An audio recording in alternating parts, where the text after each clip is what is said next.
over which improvements to real estate contribute to property value. This is a more useful concept for appraisers. We know that a structure may have a total useful life over which the building may physically stand and provide shelter. However, there is an economic life during which the building improvements will contribute to total property value over and above the value of the underlying site. At some point in time, the building will depreciate to the point where it will add nothing to the site value. At this time, it is said that the building improvement has reached the end of its economic life. Remaining economic life is defined as the estimated period over which existing improvements are expected to contribute economically to a property, an estimate of the number of years remaining in the economic life of a structure or structural components as of the effective date of the appraisal, used in the economic age-life method of estimating depreciation. This is a critical concept for owners and for lenders. Lenders are reluctant to give a 30-year mortgage on a property with a remaining economic life of only 10 years. So economic life provides a measure of a property's value over time and sets finite limits. Remaining economic life is estimated by subtracting the effective age of the improvement from the total economic life. Fannie Mae and Freddie Mac do not require an estimate of remaining economic life when completing the URAR, however many individual lenders still do. Remaining economic life is a required entry when using the URAR for VA or FHA appraisals.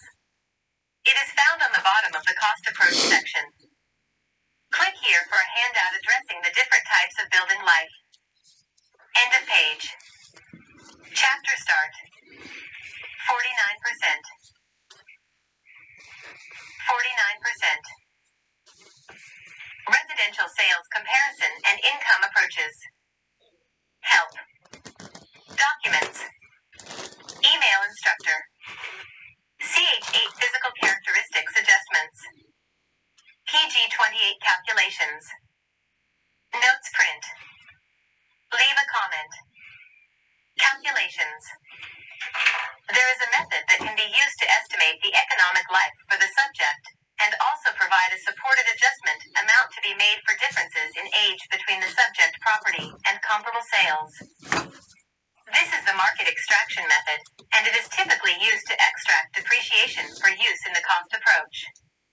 However, it can yield results that can be effectively utilized in making age adjustments in the sales comparison approach, and to provide support for an estimate of economic life. We will look at this method on the next several pages. End of page. Chapter start. 49%. 49%. Residential sales comparison and income approaches. Help. Documents. Email instructor. CH8 physical characteristics adjustments. PG29 market extraction method. Notes print.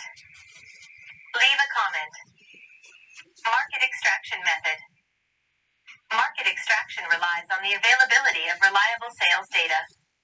The steps in the procedure are: find and verify sales of similar properties that have incurred a comparable amount of depreciation.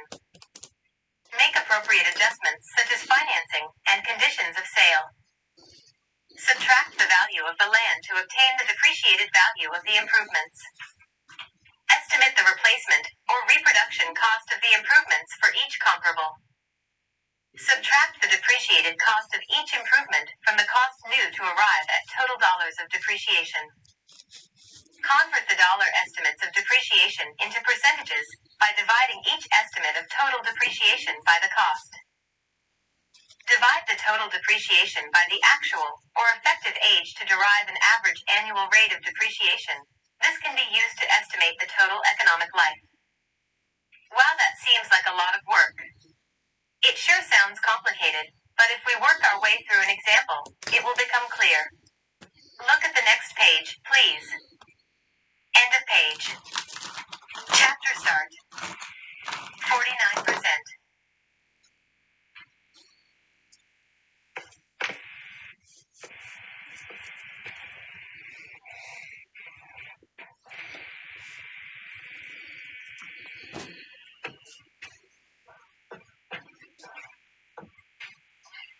Residential sales comparison and income approaches. Help. Documents. Email instructor.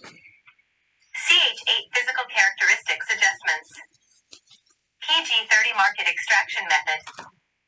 Notes print. Leave a comment. Market extraction method. Through research, we have found 3 sales of properties that are similar to the subject property and arrayed them on a grid for analysis.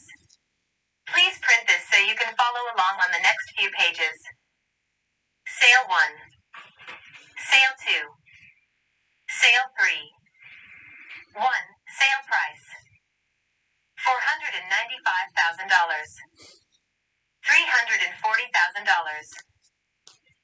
$420,000. 2. Less value of land. $150,000. $100,000. $125,000. 3. Depreciated cost of improvements. $345,000. $240,000.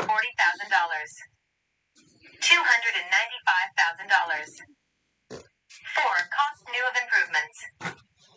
$555,000. $413,000. $492,000. 5. Less depreciated cost of improvements. $345,000. $240,000.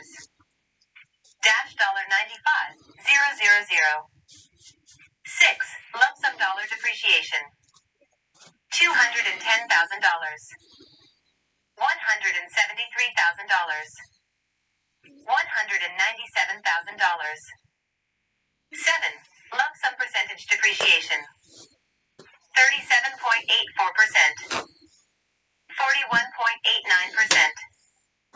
40.04%. End of page. Chapter start. 49%.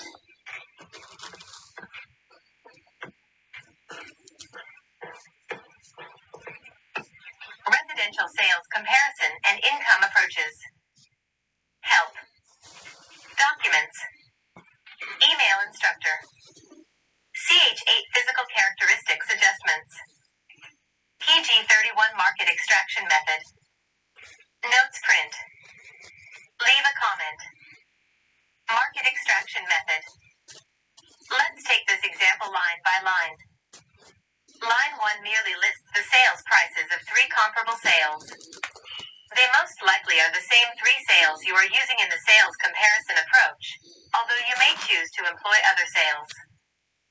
Line 2 subtracts the value of the land from the sale price of each comparable. Where did this land value come from? As a separate step in the cost approach, we had to research and analyze comparable land sales to estimate the value of the subject land. Suppose we estimate that the value of the subject land is $125,000. Then we look at sale 1 and determine that its land is larger, and therefore should be worth $150,000. We look at sale 2, and decide that land has less frontage, and is a bit low. In comparison with the subject land, sale 2's land would be worth only $100,000. The land in sale 3 is quite similar to the subject, and therefore we estimate it has a value of $125,000. Line 3 is merely the difference between the sale price of each comparable property and its land value. For example, sale 1 sold for $495,000, and its land value was $150,000. Therefore, by subtraction, the present depreciated cost of the building improvements would be $345,000. Line 4 lists the cost new of each of the comparable properties. How are we supposed to know that? If these are comparable properties, then their replacement costs should be quite similar to that of the subject. We did have to estimate the replacement cost of the subject property in the cost approach. Let's assume that came to be $90 per square foot. Perhaps we decide that one of the comparables appears to be better quality construction than the subject property, and therefore we might use $95 per square foot. One of the others might be lesser quality, and we might use something in the range of $85 per square foot. If these are comparable sales, we should know or can ascertain the square footage of each one. Then to arrive at an estimate of cost new for each of these comparable sales, it's a simple matter of multiplication. End of page. Chapter start. 49%.